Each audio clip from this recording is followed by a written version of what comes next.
I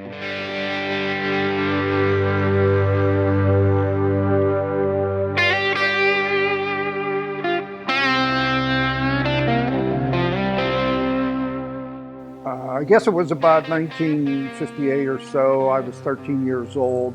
Never liked sports, stick and ball sports, any of that stuff. My friend had a homemade motor scooter down on Carlisle Street in Natrona Heights, and he let me ride it. I was 13, and just was taken by that. I went home and bought parts, bought one that somebody else built out of pipe. And this was before mini bikes. We built mini bikes in the 50s. I was the only guy in my shop class in ninth grade when I was 14 to weld, and the teacher never welded. They had a brand new Lincoln welder, and he gave me the book. So I started making grapes and boogers and learned to weld. I thought, boy, if you could weld, you could just do anything. And after that came lathes and mills and drill presses. And I got in with a gang of gearheads that rode whizzers in Natrona Heights. So I had a whizzer, had a couple of them, never paid more than $20 for one, and learned mechanics and rebuilt my first motor. The whizzer had a rod knock. I didn't know what that was. I thought that was supposed to be there. And then an older guy showed me how to put new inserts in the crank on the big end of the rod, and things went from there. Graduated a Harley Hummer and then a Triumph Cub, which I rode the wheels off. Meanwhile, in between all this, I'd work in a machine shop in the evenings, a gas station in the daytime. And then I worked in a body shop, a high-end body shop, doing mostly Corvettes and sports cars. And I learned glass work, and then I started doing Corvettes on my own. I'd buy totals and do them. But all the while, I still like to machine and weld and make stuff. And never liked college. Tried that for less than a trimester, I guess, and just didn't fit in there at all. January '66, I went to work. I got a job at Alcoa, New Kensington, when it was booming, back when there were 4,000 people there. The Alcoa buildings in New Kensington, which are now an industrial park, are called Works One, and that is the very first building. Charles Martin Hall invented aluminum, refined bauxite. That's where they built the first aluminum plant. Around 71, I think they finally locked the doors over there.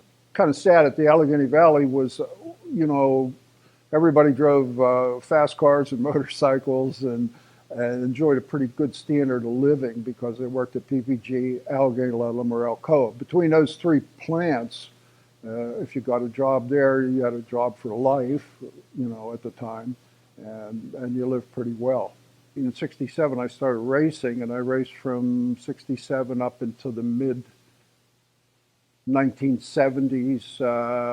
And I had a Class C license. I flat tracked, road raced. I did some of the very first motocross in this area. Was more like a hare scrambles. It was through creeks and everything else. My first racing started in '67 in the Western Pennsylvania Scrambles Association. And these were really nice TT tracks. The nicest of all was Butler. The Butler Motorcycle Club that Andy Zanotti sponsored for years and years. They had a farm with a huge TT track, a short dirt oval, and a dirt drag strip. So after a few years of that, I applied and got a Class C license, and I started a flat track all over the Midwest with not much success. I was getting older, and it certainly was a young man's game. And I mean, if you're 28 and the guy next to you is 18, that's a huge difference in flat tracking. I remember racing with the Springsteen brothers. Everybody knows Jay, but he had a brother, Ken, who was equally as good, but I know whatever happened to him. I got to race some road racing, Daytona twice, rode Atlanta, Pocono, and that was a lot of fun. But the dirt on the flat track dirt track is, what wise man once said, look in the dictionary under the word race and it'll say flat track. That everything else is just something else. In about 75 or so, 74, 75, 76, I met Eric Buell. And we started a little business in my mom's basement called Pittsburgh Performance Products.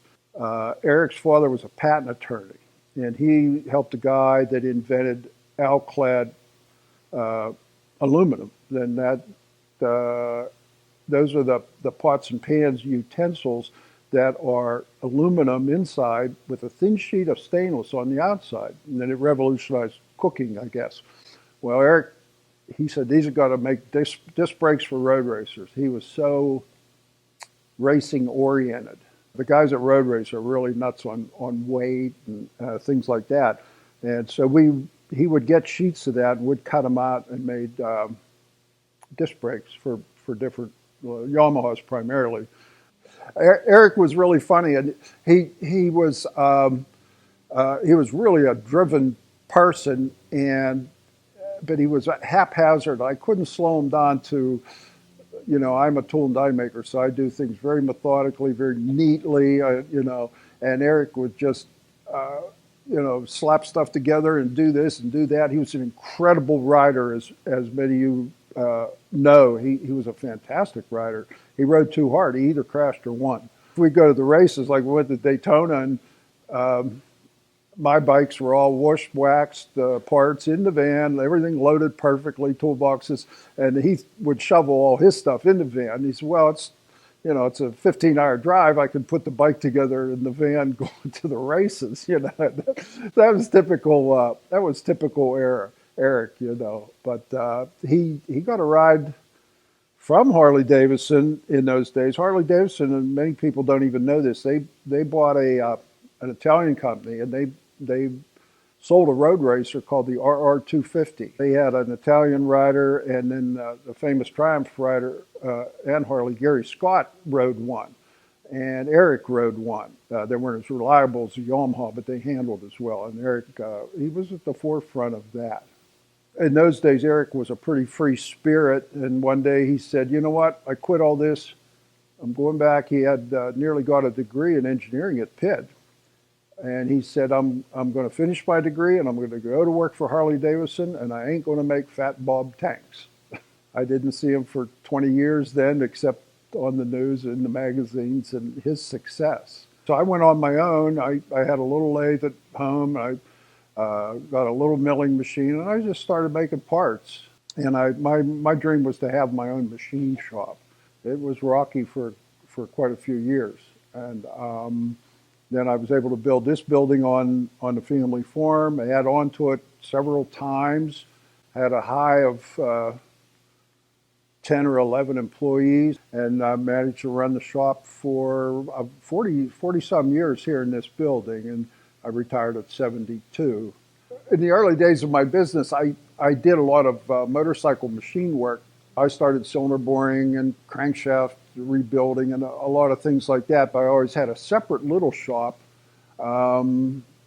aside from my big shop. And I always laughed. Somebody would say, well, next door there's a little place with a mill and a lathe, and it's next to this big shop. And I said, well, when I go in at night to make something for myself, I can't find anything, and I get mad and I fire everybody. But luckily, I calm down by morning. So I have my own shop at home where all the tools are laid out. I'm a little nutty, and I can find everything. From those days, the late 60s and into the 70s, how many great people I knew that had small shops, cottage industry, I guess they call it, and did fantastic work. Sometimes I'll say to a younger person, well, why don't you build a hot rod or a chopper? And they'll say, well, gee, that costs too much money. Well, there's a way.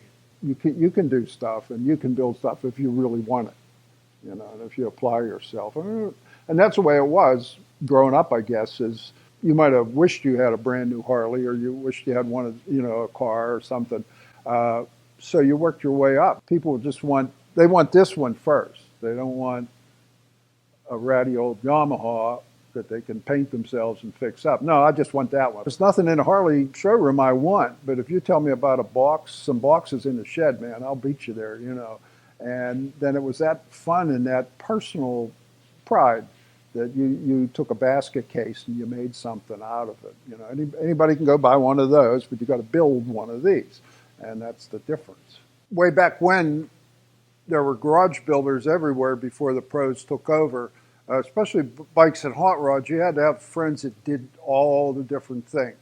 And you knew somebody that usually from high school hanging out with gearheads, you said, well, this guy's a really good welder and he loves to weld bike frames together. Over the years, I've had so many motorcycles and not too many new ones, believe it or not. But I had a brand new one. When I was 18 years old, I bought a brand new Triumph Bonneville in '63.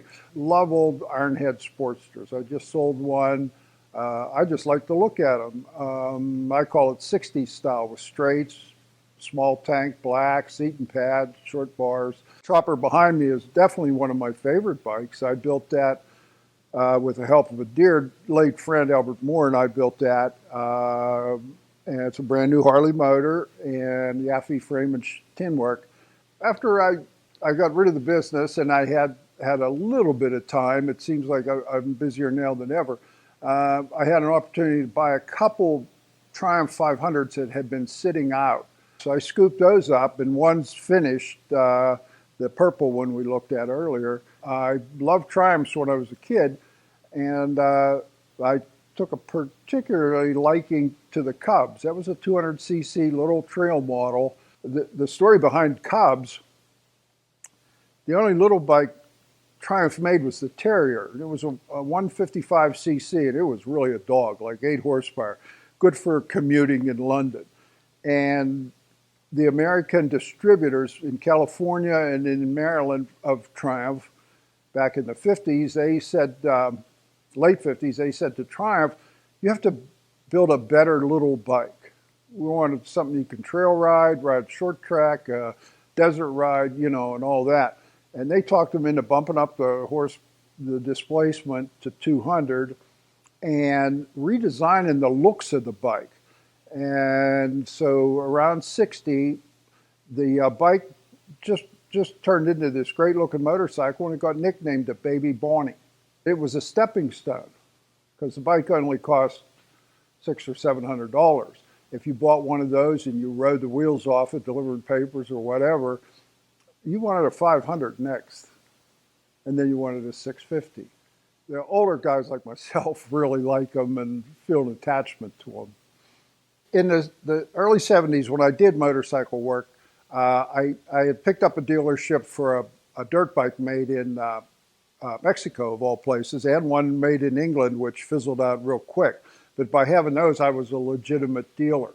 Now, in those days, the 60s, and starting into the early 70s, there Hap Jones, Rose Cycle, most of the really good distributors, you had to be a dealer of some kind. So it didn't have to be Harley Davidson or Triumph, but it could be a small dirt bike dealership. And so I had my letterheads made up. A friend's dad was a printer, and that's when some great American distributors came along that sold to everybody. And I think that was a big help for the little garage shops, that you could buy exhaust systems, racing parts, and that was a real big help to the little guy. And they came and went and so on. Now, Dennis Kirk is really amazing because of so many things. There's a variety of parts, the speed, the ease of ordering. You pick up the phone and just whip out a part number and it's in your shop in a day or two.